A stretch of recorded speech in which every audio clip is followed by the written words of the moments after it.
नमस्कार दोस्तों, शुरू करते हैं हम अपने दिल्ली की पुलिस का प्रीवियस पेपर। ये 8 दिसंबर का प्रीवियस पेपर है, थर्ड शिफ्ट का। दिख रहा होगा आपको लिखा था। आगे शुरू करते हैं हम अपना क्वेश्चन नंबर 1 से स्टार्ट करते हैं। देखो, उम्मीद है कि मैंने आपको जो टेस्ट पेपर कराए हैं, जो प्रीवियस पेपर कराए हैं, वो आप कर रहे होंगे, क्योंकि मैं उनमें क्वेश्चन बहुत ही स्लो समझा रहा हूँ आपको, जिससे आपको पता चल जाए कि मैं किस तरीके से यूज़ करता हूँ चीज़ों को। उनकी आपको प्रैक्टिस जल्दी करनी है। इससे पहला वाला टेस्ट पेपर ज़्यादा समय का हुआ था, इसका मतलब वो नहीं है वो ज़्यादा कैलकुलेटिव था। उससे पहला वाला पेपर थोड़ा कम समय का था, इसका मतलब ये नहीं है तो ज़्यादा आसान था। दोनों ही पेपर सेम स्टैंडर्ड के थे। बच्चों को लगता है कि ये पेपर टफ आया, ये पेपर ईजी आया है, ऐसा कुछ नहीं है। बस आपको अपनी कैलकुलेशन फास्ट करनी है। शुरू से लेकर आखिर तक मेरा यही रहेगा कि मैं आपकी कैलकुलेशन ही तेज़ कराऊँ और कहता रहूँ कि कैलकुलेशन तेज़ करनी है। देखो, क्लास शुरू करने से पहले मैं आपको बता दूं कि आपको 3 टेबल जरूर याद होने चाहिए। आपको 24,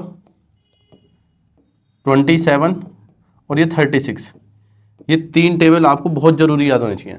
देखो, अभी तक भी ऐसी कोई शिफ्ट नहीं है प्रीवियस पेपर की जिसमें ये यूज़ ना हुआ हो। इवन ऐसी उम्मीद की जाती है जो आगे आने वाले पेपर हैं उनमें भी इसका इस्तेमाल किया जाएगा। तो ये बहुत ही अच्छे टेबल हैं, आपको ये जरूर याद होने चाहिए। आज जो टेस्ट पेपर है उसमें भी थोड़ा बहुत यूज़ आएगा, तो मैं आपको बता दूंगा। देखो, टेबल आ रहा है, ठीक है ना। तो अगर 15 क्वेश्चन आते हैं एग्जाम में तो एक क्वेश्चन में यूज़ मिल जाएगा आपको। अगर 50 क्वेश्चन आते हैं टेस्ट पेपर में तो भी आपको मिल जाएगा यूज़ इनका। तो ये 3 टेबल जरूर याद करें। आगे चलते हैं, क्वेश्चन नंबर 1 से शुरू करते हैं। देखिए, कह रहा है 1:1/6 divide by 2/3 of 7/8 minus 7/8 divide by 5/6 into 5/24 minus 0.6। 5 के ऊपर बार है इसमें, और डिवाइड में है 0.59, इसमें 59 के ऊपर बार है, और इंटू 1:1/11 है। तो देखो, सिंपल कैलकुलेशन का क्वेश्चन है, बिल्कुल स्मूथली आप सोचें कैसे कैसे करना है, और जब सोचें उसके बाद करना शुरू करें। बिल्कुल ही बहुत जल्दी हो जाएगा। ये सेकंडों का क्वेश्चन है ये। बस आपको चीज़ें लिखनी है, कैसे कैसे कहाँ रखनी है। इससे जस्ट पहले जो पेपर कराया था मैंने, उसमें आपको मैंने पॉइंट के ऊपर, पॉइंट के बाद जो नंबर आता है उस पर बार आता है तो कैसे सोल्व करते हैं वो बताया था। जैसे यहाँ पर 1 नंबर के ऊपर बार है तो उसके लिए 9 नीचे आ जाएगा और 6 के लिए 0 आ जाएगी, और ये 6 जो है वो माइनस होगा 65 में से, और ये जो 59 है उससे ऊपर बार है दोनों पर, तो 2 बार 9 आएगा। माइनस कुछ होना नहीं है क्योंकि 0 और बार के बीच में कोई और नंबर नहीं आ रहा है। तो ये मैंने लास्ट क्लास में आपको समझाया था, इसी वजह से क्लास थोड़ी लंबी हुई थी, तो आप उसे अच्छे से देख लें। करते हैं सॉल्व। देखो, बोर्ड मास के रूल में पहले ऑफ सॉल्व होता है, फिर डिवाइड होता है, फिर मल्टीप्लाई होता है। तो इस चीज़ का विशेष कर ध्यान रखें आप। तो यहाँ पर ऑफ है पहले, तो आपको इसे सोल्व करना है कि 7 दूनी 14 होगा, 8 के 24 होगा। देखो, मैंने लिखा पहले वाले नंबर को 7/6, ठीक, गुणा। अब देखो, यहाँ डिवाइड है, मैंने गुणा लिख दिया, तो गुणा का मतलब मैं नंबर को पलट दूंगा आगे वाले नंबर को, और आगे वाला नंबर है कितना, ये है 14 और ये 24, तो मैं 24 को लिखूंगा ऊपर और 14 को नीचे लिखूंगा, 14 को, ठीक। उसके बाद मेरे पास है -7/8।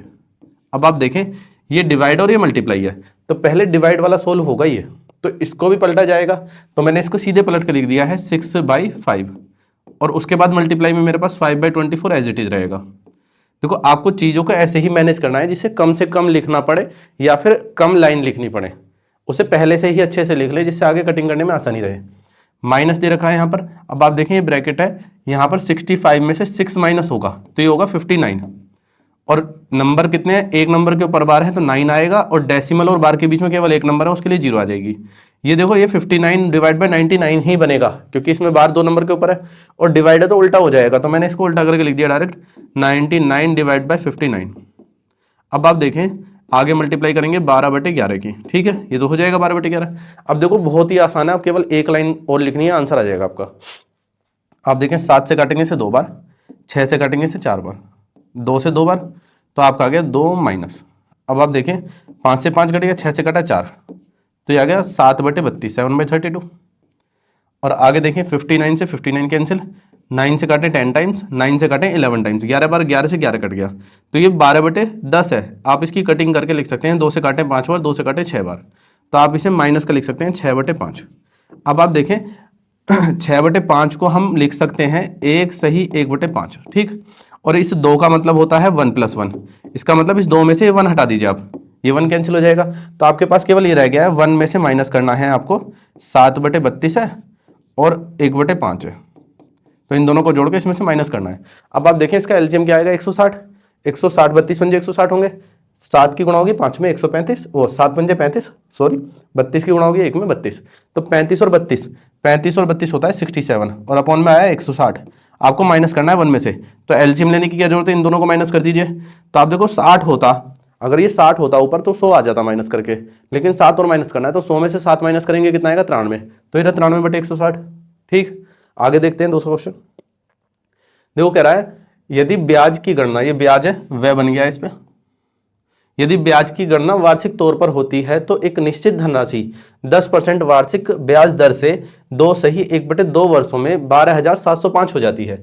यदि ब्याज की गणना अर्धवार्षिक रूप से की जाती है, देखो अर्धवार्षिक रूप से आपसे पूछा है इसने, अगर अर्धवार्षिक रूप से करता है तो अर्धवार्षिक रूप का मतलब दर हो जाएगी आधी, यानी कि 5% से की जाती है, तो उसी धनराशि पर समान दर से एक वर्ष में प्राप्त होने वाला ब्याज बताना है। तो आप देखो एक वर्ष में प्राप्त होने वाला ब्याज बताना है आपको, तो एक वर्ष में प्राप्त होने वाले ब्याज का मतलब है आपको 2 बार इंटरेस्ट देना पड़ेगा, क्योंकि दर आधी हुई है और समय आधा हुआ है, समय डबल हो गया है, अर्धवार्षिक है। इंग्लिश में रीड कर लेते हैं, कह रहा है if interest is calculated annually a certain sum of money amounts to rupees दे रखे हैं 12,705 in 2.5 years at 10% annual interest rate. देखो 2.5 साल का एनुअल इंटरेस्ट रेट से आपको मिश्रधन जो मिला है हमारे पास, जो ब्याज आया हुआ है 12,705। ठीक है जी। अब उसने कहा है if the interest is calculated half yearly then what will be the compound interest received on the same amount of money at the same rate in 1 year. 1 year के लिए बताना है आपको। आप देखें 10% का मतलब, तो 10% के लिए हमें जाना है, देखो 10% से जाना है 2.5 साल, तो देखो 2.5 साल का मतलब 2 साल से ज्यादा। 10% को आप लिखते हैं 1/10। ये ध्यान रखना, जब भी कंपाउंड इंटरेस्ट में आपको पढ़ाऊंगा तो उसमें भी बताऊंगा। हम जो प्रिंसिपल मानते हैं अपनी तरफ से, इसमें सपोज करते हैं, तो वो हम रेट के अकॉर्डिंग और समय के अकॉर्डिंग करते हैं। तो समय जो है 2 साल है तो स्क्वायर होता है, अगर 3 साल होता है तो क्यूब होता है, लेकिन ये 2 से ज्यादा है और 3 से कम है तो हम 3 साल ही मानेंगे। तो 10% का मतलब होता है 1/10, परसेंटेज में फ्रैक्शन में लिखोगे 1/10 होने का, तो 10 की क्यूब 1,000 रुपये में प्रिंसिपल मान लेंगे। तो हमने मान लिया 1,000 रुपये हमारा प्रिंसिपल है और 10% की दर है। अब 10% की दर से आपको कितने साल का ब्याज देना है, 2.5 साल का। देखो 2.5 साल का ब्याज आप देंगे तो 1 साल का आएगा 100 रुपये, फिर अगले साल 100 रुपये होंगे, लेकिन तीसरे साल 100 रुपये होने थे लेकिन आधा हो जाएगा। चलो मैं तीसरे साल का पूरा निकालता हूँ, तीसरे साल का 100 निकाल दिया, 3 साल का ही निकालना है हम। चलो इसमें निकाला हमने 10%, 10 रुपये, नीचे हो जाता है इसका डबल 20 रुपये, और इसका 10% आता है 1 रुपया। ठीक है, ये मैंने निकाल दिया है 3 साल का, लेकिन तीसरा साल पूरा नहीं है, तीसरा साल आधा है।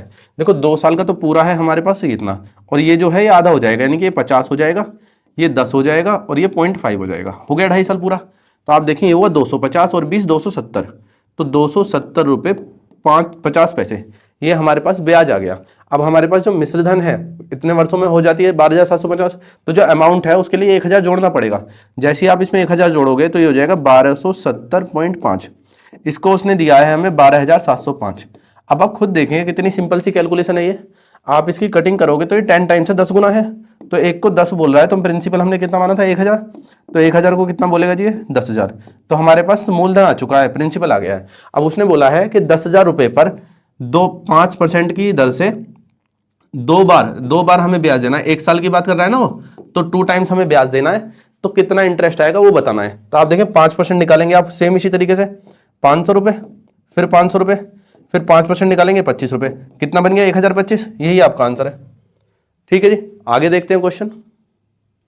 जो कह रहा है 8 सेंटीमीटर त्रिज्या वाले एक ठोस धात्विक गोले को x सेंटीमीटर त्रिज्या वाले लंबवृत्तीय बेलन के रूप में परिवर्तित किया जाएगा। देखो हमने क्या करा है, एक गोले को एक बेलन में परिवर्तित किया है, तो हमें क्या करना है, उनका वॉल्यूम बराबर रखना पड़ेगा क्योंकि वॉल्यूम सेम रहेगा।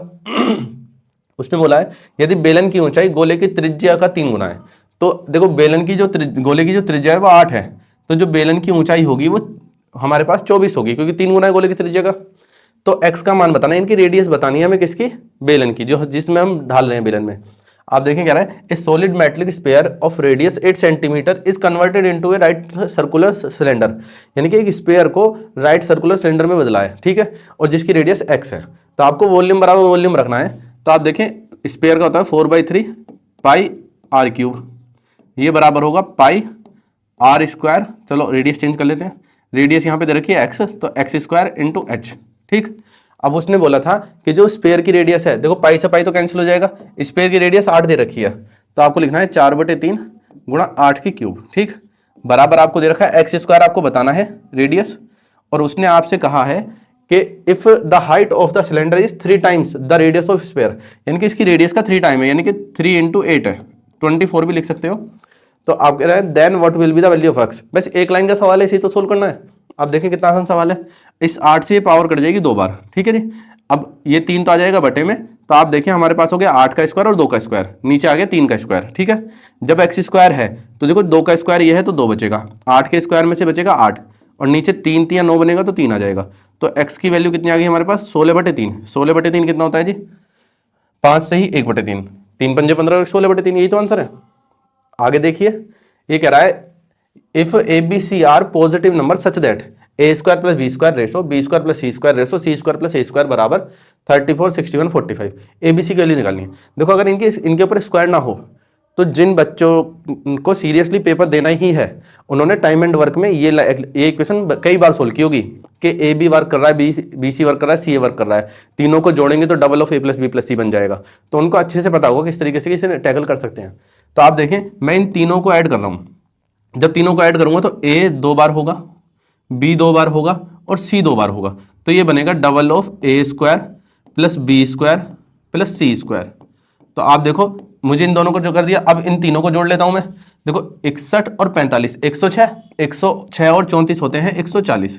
तो आप देखें double of A square plus B square हो गया 140, तो A square plus B square का सम कितना आ गया, मैंने 2 से इसकी कटिंग कर दी 70 आ गया। अब आप देखें ए स्क्वायर प्लस बी स्क्वायर अगर 34 है, अगर इसकी वैल्यू 34 है तो सी की वैल्यू कितनी होगी, तो 34 माइनस करूंगा मैं 70 में से, कितना बचेगा 36। चलो जी ये आ गया हमारे पास। अब आप देखें अगर बी स्क्वायर सी स्क्वायर मेरे पास 61 है, तो अगर मैं बी स्क्वायर 61 रखूंगा तो ये बचेगा 9, तो ए स्क्वायर की वैल्यू होगी 9। अब हमारे पास सी स्क्वायर ए स्क्वायर 61 था, वो 45 है, तो इसमें से 45 माइनस करोगे तो ये होगा 25, ठीक है। या फिर आप 9 आ गया था तो 9 को 34 में से माइनस कर सकते हैं, 25 आ जाता आपको सीधे सीधे। तो आप देखो ए स्क्वायर बी स्क्वायर सी स्क्वायर की वैल्यू आ गई, लेकिन उसने हमसे क्या पूछा है, पावर में नहीं पूछा, उसने हमसे सिंगल पूछे ए बी सी, तो इनका स्क्वायर रूट कर देंगे सभी का। तो इसका स्क्वायर रूट 3 होगा, इसका स्क्वायर रूट 5 होगा, इसका स्क्वायर रूट 6 होगा, तो 3 5 और 6, ये रहा हमारा आंसर। क्वेश्चन नंबर 5 देखते हैं बच्चों। जो कह रहा है एक संख्या को 4 5 6 और 9 से विभाजित किया जाता है तो प्रत्येक स्थिति में 3 से शेषफल होता है। यदि वह संख्या 4 अंकों की छोटी से छोटी संख्या है तो उस संख्या के अंकों का योग क्या होगा। देखो बहुत ही आसान सवाल था ये, लास्ट टाइम एग्जाम में भी आया था।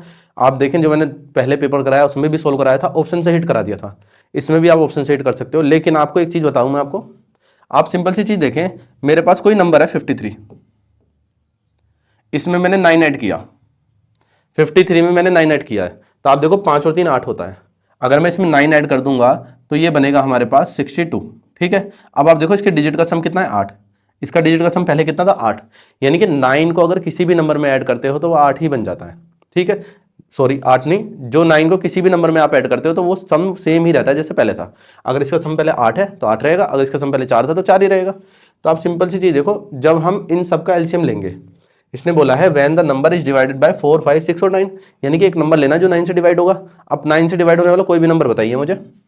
आप कहेंगे 54, आप ऐसा बोल सकते हैं 162, आप ऐसा बोल सकते हैं कि 81। तो आप ये बताइए इनका सम कितना आ रहा है, इन सबका सम कितना आ रहा है, 9 ही तो आ रहा है।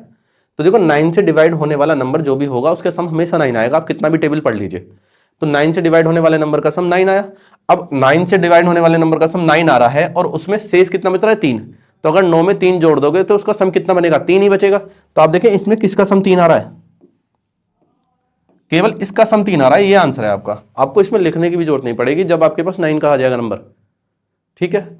कोशिश से समझ में आया होगा, उम्मीद की जा सकती है। आप देखें अगर इसे हम सोल्व करेंगे तो सोल्व करने के लिए मुझे क्या करना है, 4 5 6 और 9 का एलसीएम लेना है और हमें नंबर कहां तक ले जाना है, उसने बोला है if that number is the smallest of 4 digit number, मुझे 4 डिजिट तक नंबर ले जाना है।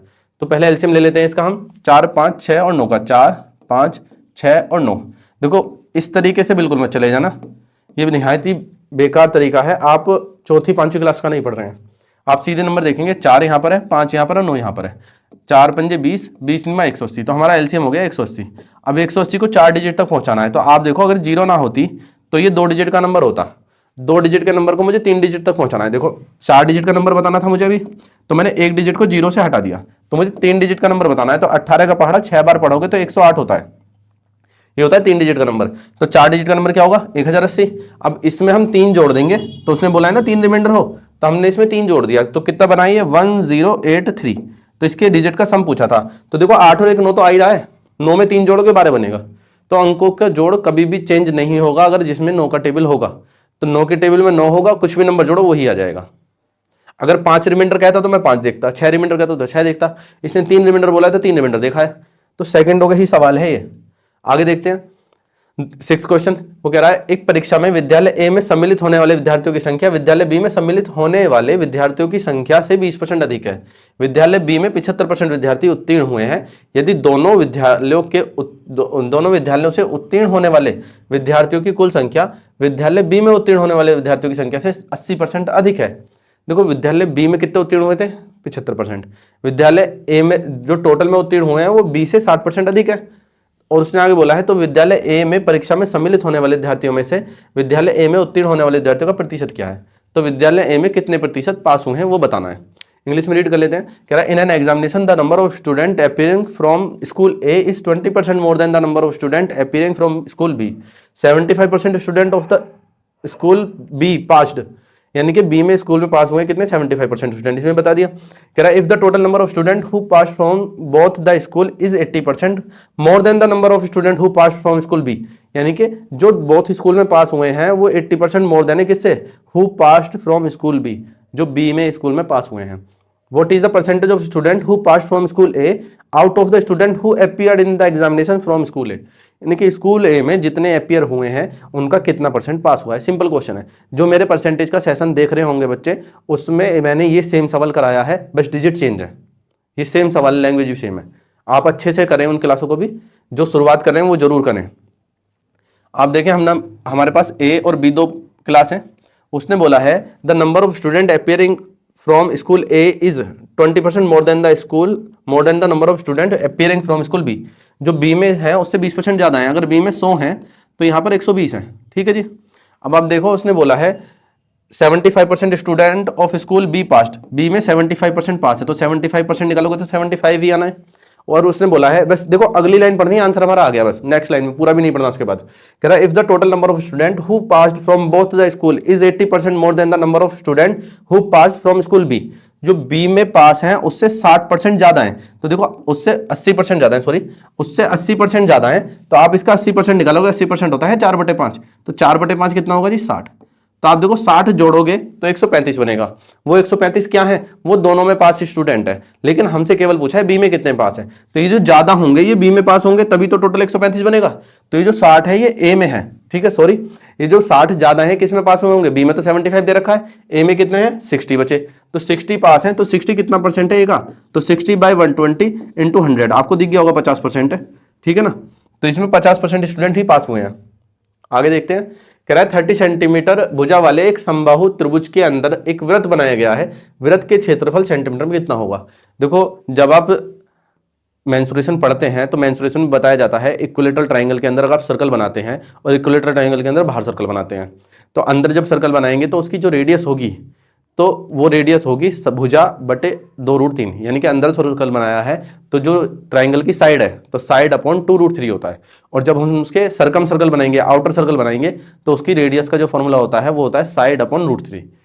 और इन दोनों रेडियस में 2:1 का रेशो भी होता है। ये सब चीज़ याद होनी चाहिए आपको, तभी आप एग्जाम में बैठ पाएंगे अच्छे से, तभी कर पाएंगे इन्हें।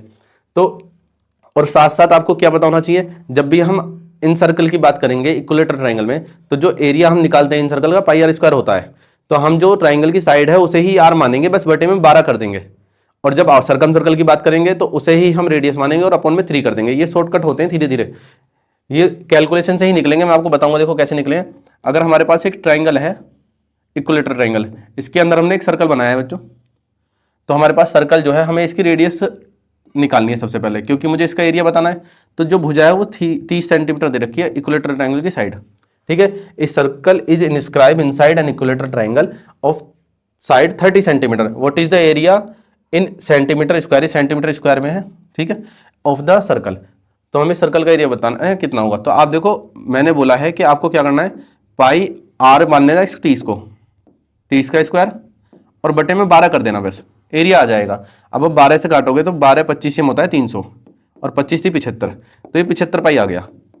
लेकिन ये 12 कैसे आया? अब आप समझें, जब भी इन सर्कल की बात करेगा, जब भी इक्विलेटरल ट्रायंगल में, समबाहु त्रिभुज में अंत्यवृत्त की बात करेगा, इन सर्कल की बात करेगा, तो आपके पास जो रेडियस का फॉर्मूला होता है वो होता है side upon a√3, sorry side upon 2√3, ठीक, साइड अपॉन 2√3 या फिर a अपॉन 2√3 भी लिखा हुआ दिख जाएगा आपको। तो आप देखें, ये अगर रेडियस है तो मैं एरिया निकालूंगा, तो एरिया होता है पाई आर स्क्वायर, तो पाई आर स्क्वायर में ये पूरा स्क्वायर में आ जाएगा, तो साइड को a मान लो, अपॉन में 2√3 कर लीजिए आप, इसका स्क्वायर करेंगे आप, तो आप देखें पाई अपॉन में क्या बनेगा, 2 दूनी 4 या 12, ऊपर बनेगा a²।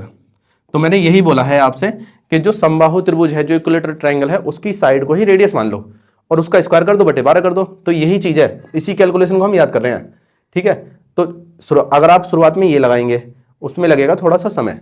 आप देखें, मुझे क्या करना था इसमें, मुझे भुजा दे रखी थी समबाहु त्रिभुज की 30, तो मैं 30 या 900 करता, मुझे करना था 900 बटे 12, वही कितनी बार कटेगा, 75 बार, 3/4 75% होता है, तो 75 बार कटेगा और पाई की गुणा करनी है बस 75 पाई। आप देखो कितना समय लगेगा इतना सा करने में, खुद सोचिए, बहुत ही आसान क्वेश्चन है, बस शुरुआत में आपने बेसिक अच्छे से पढ़ा हुआ हो बस, बाकी और कुछ नहीं है इसमें। आगे देखते हैं बच्चों, ये कह रहा है 2 रेलगाड़ियां एक्स और वाई एक ही समय पर चलना शुरू करती हैं। एक्स स्टेशन ए से बी की ओर और वाई स्टेशन बी से ए की ओर एक दूसरे को पार करने के बाद एक्स और वाई अपने गंतव्य स्थलों तक पहुंचने में 8 से ही 2/5 और 4 से ही 2/7 घंटे का समय लेती हैं। एक्स की चाल 50 किलोमीटर प्रति घंटा है, वाई की चाल किलोमीटर प्रति घंटे में क्या है। आप देखो, जस्ट इससे पहले वाला प्रीवियस पेपर जो सोल्व कराया था मैंने, उसमें सेम क्वेश्चन था, लेकिन इससे भी अच्छा क्वेश्चन था वो। तो आप देखें, हमें इसमें करना क्या है, सिंपल सा हमें देखना है, उसने बोला है कि 2 हमारे पास रेलगाड़ियां हैं, 2 train X and Y starting turning at the same time, X from station A to B, Y from station B to A, यानी कि हमारे पास 2 ट्रेन है एक्स और वाई, वो एक ही समय पर चल रहे हैं, एक्स और वाई ट्रेन है, ये पॉइंट हमारे पास ए है और ये बी है, तो ये जा रहा है एक्स जो है ए से बी की तरफ और ये बी से ए की तरफ, यानी कि अपोजिट डायरेक्शन में। उसने बोला after crossing each other X and Y takes 8:2/5 hours.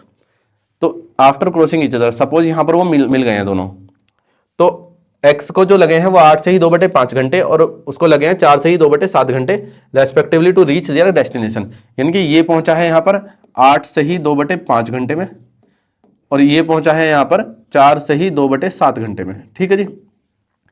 तो the speed of X is 50 kilometre per hour, then what is the speed of kilometre per hour. देखो, बहुत छोटी सी चीज है इसमें याद करने की, आपको ध्यान रखना है, जब भी मिलने के बाद की बात करेगा तो स्पीड के रेशो का उल्टा समय का रेशो तो होगा ही होगा, स्पीड के रेशो का उल्टा समय का रेशो तो होगा ही होगा, या फिर समय के रेशो का उल्टा स्पीड का रेशो तो होगा ही होगा, बस उसका स्क्वायर रूट और करना पड़ेगा, अंडर रूट आपको।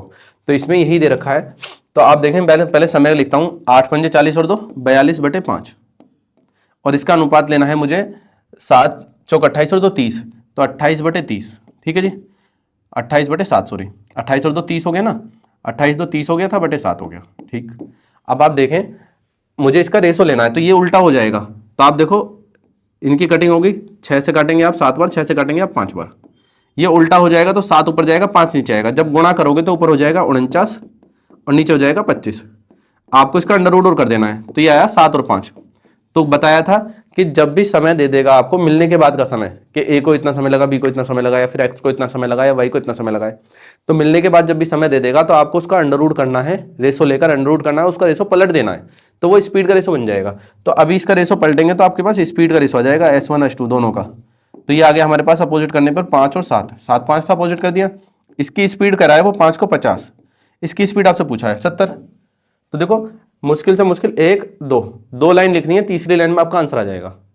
तो आपको सारे कंसेप्ट अच्छे से क्लियर हो। एग्जाम जो होता है, एग्जाम का मतलब होता है कि आपने अपना जो पूरा साल दिया है, 365 दिन दिए हैं, वो ईमानदारी के साथ दिए हैं, वही उसी का रिजल्ट आता है आपका एग्जाम में।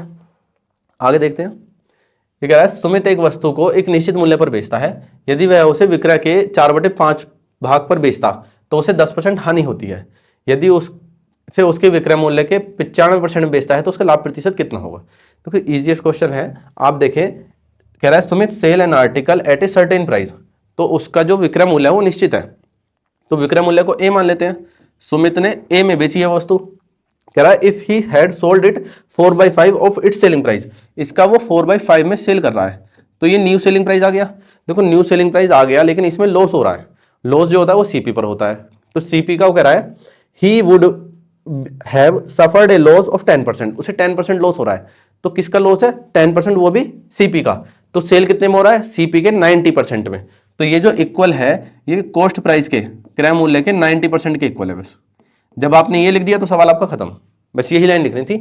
5 से काटेंगे आप इसे 2, 2 की गुणा करेंगे 4 में, तो आपका निश्चित मूल्य जो ए माना था और जो सीपी था उसमें रेशो आ जाएगा। निश्चित मूल्य तो 9 है और सीपी जो है 8 है। अब ये हो गया हमारे पास। तो आप देखें हमारे पास वस्तु का सीपी है 8 और जो निश्चित मूल्य हमने माना है वो है हमारे पास 9।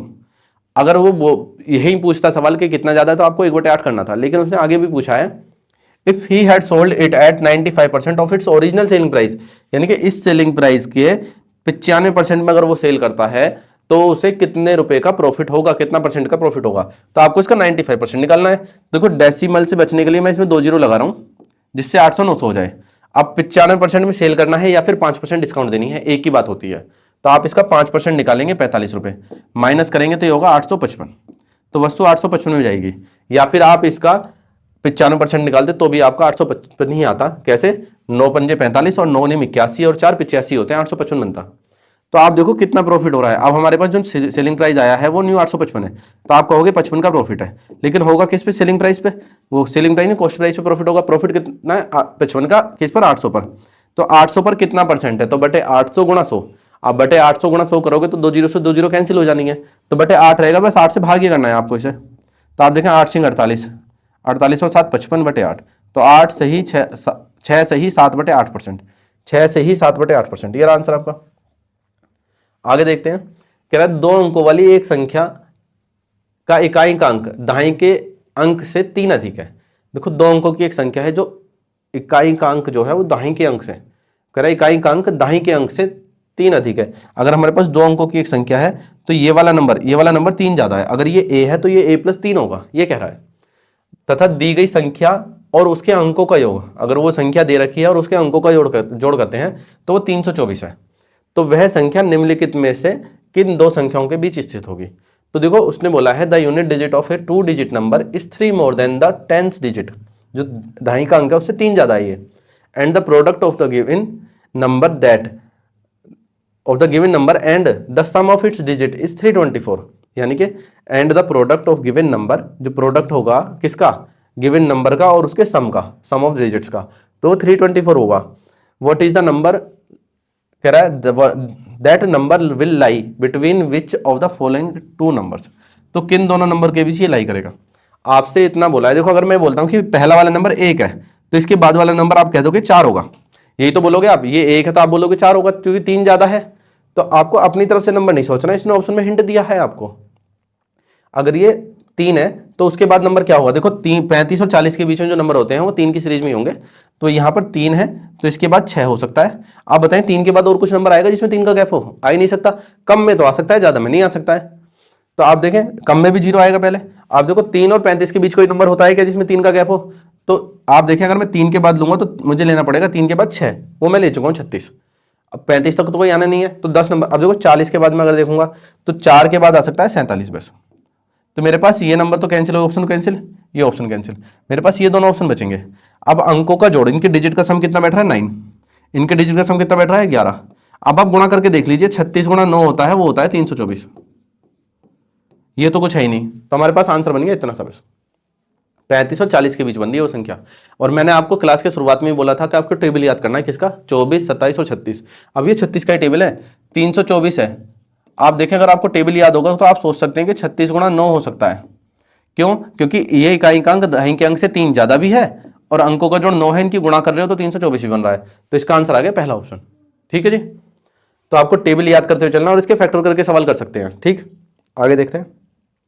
ये कह रहा है एक परीक्षा में 52 छात्रों के औसत अंक 45 हैं। यदि उच्चतम और न्यूनतम अंकों को जो केवल एक एक छात्र को ही मिले हैं, यानी कि 2 छात्र हैं जिनको केवल उच्चतम और अधिकतम अंक मिले हैं, तो शेष छात्रों के औसत अंकों में से एक घट जाता है। इसका मतलब ये कह रहा है आपसे कि 52 छात्र हैं जिनका औसत 45 है। अगर एक एक छात्र को उसमें से हटा देते हैं, मतलब 2 छात्र हटा रहे हैं हम कायदे में, तो 2 छात्र हम हटा रहे हैं और उन छात्रों को हटाने के बाद जो शेष बचे हैं छात्र कितने? 50, उनका औसत अंक एक एक कम हो रहा है। अब उसने बोला है उच्चतम और न्यूनतम अंकों का औसत कितना है। आप देखें जो 2 बचे हैं, पारी हटाई गई है, उनका औसत पूछा है उसने। आपके पास पूछा है 52 अंकों का जो औसत है वो है हमारे पास 45। इसमें से 2 पारी अगर हम हटा दें तो हमारे पास 50 पारी बचेंगी। तो जो उनका औसत है वो 1 कम हो रहा है, यानी कि 44। ये सवाल है हमारे पास। तो सिंपल लैंग्वेज से ही करना है। देखो डिजिट और कैलकुलेशन एवरेज के चैप्टर में मायने नहीं रखती है। आपको अगर लैंग्वेज आती है तो आप क्वेश्चन सही कर पाएंगे, और लैंग्वेज नहीं आती है तो क्वेश्चन सही नहीं कर पाएंगे। तो आपको इसकी लैंग्वेज पे ध्यान रखना है। सिंपल आप देखें 45 एवरेज है, अगर जो जाने वाले पर्सन है अगर वो 45 एवरेज के ही जाएंगे तो हमारा एवरेज जैसा था वैसा ही बना रहेगा, क्योंकि जितना एवरेज है उतने ही नंबर के जाते हैं तो कोई फर्क नहीं पड़ता। आप देखें एवरेज जो है इनके जाने से 1 कम हुआ है, तो 1 कम हुआ है यानी कि ये दोनों जो पर्सन गए हैं वो ज़्यादा एवरेज के गए हैं, क्योंकि ज़्यादा नंबर ले गए, यानी कि अपना 45 तो लेके ही गए हैं, बाकी बचे हुए स्टूडेंट का भी ले गए हैं वो एक एक, उससे क्या हुआ उसका एवरेज कम हो गया है। तो देखो 1 कम हुआ है 50 जनों में, तो ये 50 फालतू लेके गए हैं। 50 फालतू कितने लोग लेके गए हैं? 2 जने। तो 2 जने 50 लेके गए हैं, तो एक जना कितने एवरेज का गया है फालतू का? 25 एवरेज फालतू का गया है। यानी कि जाना 45 का था, वो 25 एवरेज फालतू के गए हैं। तो 25 और 45 कितना हो जाएगा? 70। वो 70 एवरेज के गए हैं। सिंपल। आपको पेन भी चलाने की जरूरत नहीं पड़ेगी इसमें। हम इसमें देखेंगे कि सपोज वे दोनों 45 के जाते तो कोई फर्क नहीं पड़ता, लेकिन एवरेज 1 कम हुआ है बचे हुए रिमेनिंग 50 छात्रों का, तो 50 छात्रों का 1 कम होगा तो 50 कम होगा। वो कौन गए हैं? 2 जने गए हैं, तो 50/2 यानी कि 25 ज्यादा लेके गए हैं वो। तो 45 और 25 कितना हो गया? 70। आंसर देखें, कह रहा है एक निश्चित धनराशि साधारण ब्याज पर प्रतिवर्ष समान दर से 4 वर्षों में 9900 रुपए, 7 वर्षों में 11,700 रुपए हो जाती है। वही राशि 8 सही 1/3, 8 सही 2/3 की दर से 2 सही 1/4 वर्षों में कितनी हो जाएगी? देखो इसने आपको सिंपल इंटरेस्ट की बात की है कि 4 साल में 9900 और 7 साल में 11,700 है, और उसी पर ही साधारण ब्याज पूछा है। बस दर इसने 26/3 दे दिया है यहाँ पर, और यहाँ पर 9/4 समय दे दिया है। तो थोड़ी सी कैलकुलेशन आपसे कराने के लिए कह रहा है, पूछ रहा है आपसे अमाउंट ही है, तो पहले प्रिंसिपल निकालना है, प्रिंसिपल निकालने के बाद उस पर इंटरेस्ट निकालना है और दोनों को जोड़ देना है, बस इतना सा पूछा है। तो आप देखो a certain sum of money amounts to 9900 in 4 year. ये अमाउंट है 4 साल की। देखो अमाउंट है 4 साल की, 4 साल के अमाउंट का मतलब है ये प्रिंसिपल प्लस इंटरेस्ट होगा इसमें 4 साल का, क्योंकि 4 साल के अमाउंट का मतलब प्रिंसिपल नहीं बढ़ा होगा, 4 साल में जो इंक्रीज होगा केवल इंटरेस्ट ही इंक्रीज होगा। तो ये इक्वल है हमारे पास किसके? 9900 के। अब उसने आगे दिया है एंड 11,700 इन 7 ईयर, यानी कि ये अमाउंट है 7 साल की, तो ये भी क्या होगा? प्रिंसिपल प्लस इंटरेस्ट 7 साल का, ये हो गया 11,700। तो आप देखो इसी की मदद से आप क्या निकाल सकते हैं? प्रिंसिपल। बहुत आसान है, आराम से प्रिंसिपल निकाल सकते हो आप। आप देखो यहाँ पर जो गैप आया है वो 1800 रुपए का गैप है। जो 1800 रुपए का गैप है, क्यों गैप है? देखो प्रिंसिपल तो सेम है, इंटरेस्ट हुआ है 3 साल में चेंज, यानी कि 3 साल का इंटरेस्ट आपका आया है 1800 रुपए, तो आपका 3 साल का इंटरेस्ट हो गया 1800। तो 1 साल का आप इंटरेस्ट निकालोगे तो 600, आपका 600 हो गया 1 साल का इंटरेस्ट। आप देखो 600 रुपए को अगर मैं इंटरेस्ट 4 साल का रखूँ यहाँ 2400, तो 2400 इंटरेस्ट होगा 4 साल का, तो 99 में से 2400 घटाऊंगा तो प्रिंसिपल आ जाएगा मेरे पास 7500 रुपए।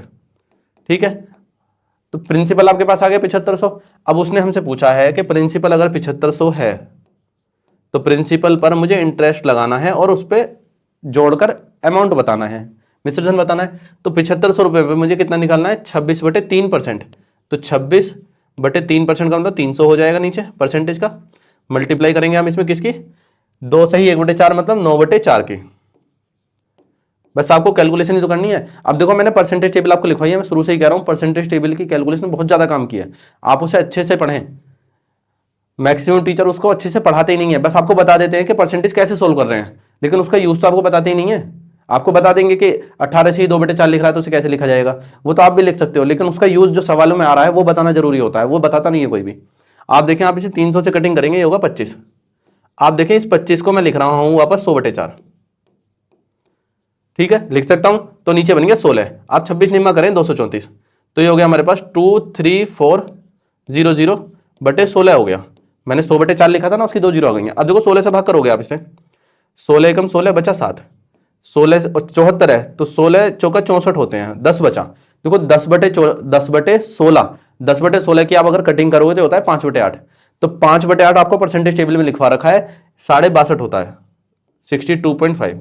देखो कितनी आसान कैलकुलेशन हो गई, पूरी तरह डिवाइड भी करना नहीं पड़ा हमें इसमें। अब इसमें हम क्या ऐड करेंगे? प्रिंसिपल। प्रिंसिपल कितना दे रखा है? 7500, तो 75 जोड़ दीजिए आप इसमें, ये 8962 ऐसी हो जाएगा और ये 0.5 हो जाएगा, तो आपका आंसर होगा 8962.5। उम्मीद है समझ में आया होगा। आगे देखते हैं। देखिए कह रहा है एक वस्तु का अंकित मूल्य उसके लागत मूल्य से 25% अधिक है। यदि उसे 60% की छूट के बाद 480 में बेचा जाता है तो लाभ प्रतिशत दशमलव के स्थान तक शुद्ध क्या होगा। देखो इस सवाल में लिखने की भी आपको जरूरत नहीं पड़ेगी, 1/8 है, 1/8 से 1/9 पे जाना है, 11 से 1/9 हो जाएगा, तो 11 से 1/9 11.11। लेकिन इसके लिए आपको मेरे प्रॉफिट लॉस की क्लास देखनी पड़ेगी और इंतजार करना पड़ेगा। फिलहाल आपका पेपर है तो मैं आपको इसी से ऐसे ही समझा रहा हूं। आप देखें, इसने कहा है कि एक वस्तु का अंकित मूल्य इसके लागत मूल्य से 25% अधिक है। यदि उसे 60% की छूट के बाद 480 में बेचा जाता है तो लाभ प्रतिशत दशमलव के स्थान तक बताना है क्या होगा। तो आप देखिए, the mark price of an article is 25% more than of its cost price. तो सीपी और एमपी ये कितना ज्यादा है इससे, 25% ज्यादा है। तो 25% का मतलब होता है 1/4, तो ये 4 है तो ये 5 होगा। ठीक, अब उसने बोला है आपसे if it is sold for 480 rupees after a discount 60 rupees. तो देखो सोल्ड तो किया उसने 480 में, ये एसपी हो गया, लेकिन डिस्काउंट कितना है, डिस्काउंट 60 रुपए का है। तो आप देखो डिस्काउंट 60 रुपए का, तो जो एमपी होगा ये 540 होगा। तो ये कह रहा है 5 को 540, एक को कितना बोलेगा, डिवाइड करोगे 108, 108 की 4 में गुणा करोगे 432, तो 4 के बराबर 432, तो आपका सीपी आ गया 432। तो आप देखो कितना प्रॉफिट हो रहा है, यही पूछा है उसने। तो आपको दिख रहा है कितने का, 48 का प्रॉफिट है, किस पर, 432 पर। ये कितना परसेंट है, इनटू 100, तो 48 निम्बा 432 होते हैं, 9 से भाग करोगे तो 11.11। ठीक है, मैंने इसे एक लाइन में ही कर दिया था ओरली, ये मैं आपको समझाऊंगा जब प्रॉफिट लॉस शुरू होगा, क्योंकि इसमें कई सारी कहानी है। ये आपको एग्जाम में आए तो इसी तरीके से करना, बस इसकी कैलकुलेशन फास्ट करने की कोशिश करना, तो आपसे आसानी से हो जाएगा। आगे देखते हैं हम इसमें। जो कह रहा है एक कार्य का 2/3 भाग को 16 दिन में कर सकता है और शेष कार्य को बी द्वारा अकेले पूरा किया जाता है तो संपूर्ण कार्य 21 दिन में पूरा हो जाता है।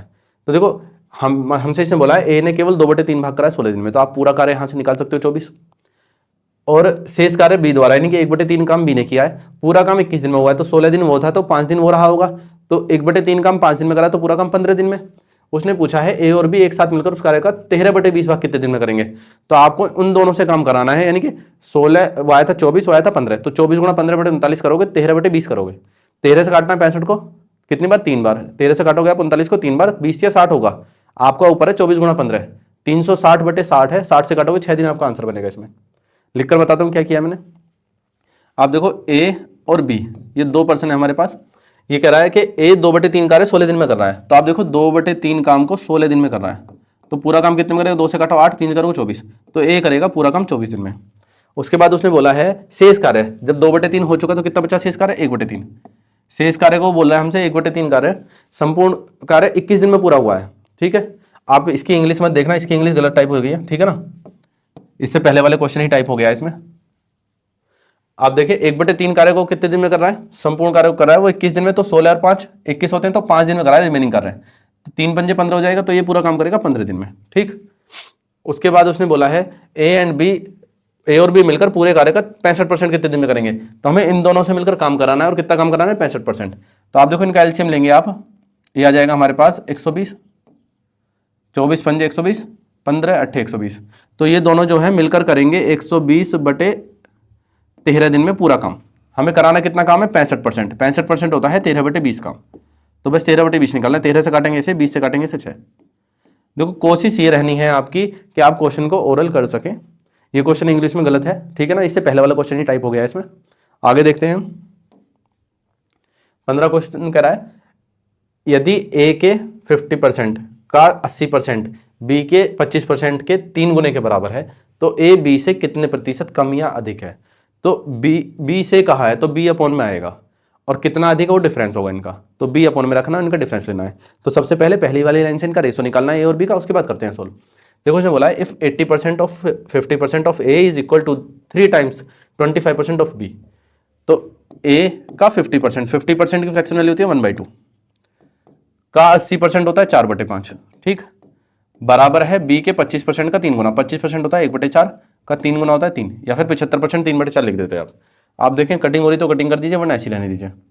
ठीक है, ये तो हो जाएगा हमारे पास ए और बी, 2 से काट दीजिए आप इसे 2 बार, तो ए अपॉन बी हो गया हमारे पास। तो देखो 5 ऊपर जाएगा 15 और 4 दूनी होगा 8, तो ए की वैल्यू 15 है, बी की वैल्यू 8 है। मैंने बताया था अभी क्या कि बी से पूछा है तो बी नीचे आना है, जिससे पूछता है वो नीचे आता है, और अंतर पूछा है, अधिक पूछा है तो अंतर आ जाएगा ऊपर। तो इनका अंतर है 7, 7/8। अब 7/8 को परसेंटेज में निकालना है, तो 87.5 अधिक ही तो आ रहा है। आपको परसेंटेज टेबल में लिखवाया है 1/8 12.5, 2/8 50, 3/8 37.5, 4/8 25, 5/8 62.5 भी यूज किया था, 6/8 75 और 7/8 की वैल्यू 87.5। तो ये आपको याद होनी चाहिए, तभी फायदा मिलेगा क्वेश्चन करने का। ठीक है, 87.5% अधिक आ गया, ये आंसर है हमारा। देखो उम्मीद है आपको समझ में आया होगा। मैं कोशिश करूंगा जल्दी से जल्दी आपके एग्जाम से पहले आपके जो प्रीवियस पेपर के क्वेश्चन है, 32 पेपर है शायद, वो 32 के 32 पेपर मैं आपको सारे करा दूं। ठीक है, मेरे साथ जुड़े रहिए और जैसे जैसे मैं बता रहा हूँ वैसे वैसे कैलकुलेशन करिए।